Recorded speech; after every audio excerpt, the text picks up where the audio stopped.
Hey there, Chris McCarthy here, and in this episode of Building the Brands, I will show you how to avoid brand failure point number 54, which is you have not defined your brand's voice. So let's get started right now.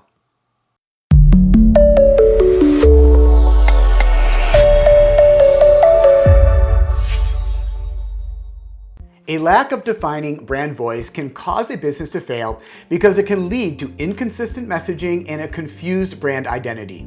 A brand voice is the way a company communicates with its customers, and it should be consistent across all channels and touch points.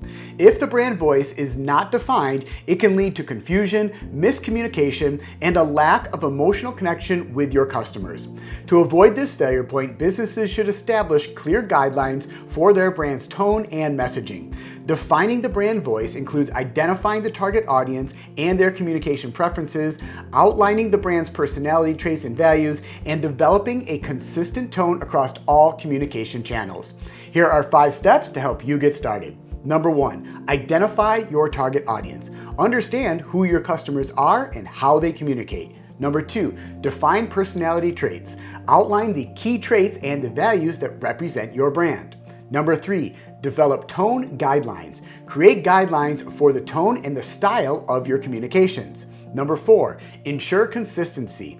Apply the brand voice consistently across all channels. And number 5, train your team. Educate your team on the brand voice guidelines to ensure uniform communication. Defining your brand voice ensures consistent messaging, builds a strong brand identity, and fosters emotional connections with your customers. All right, that is it for this episode of Building the Brands. To implement these strategies and systems into your business, click the link below or visit brandsbychris.com to get started. I'll see you there.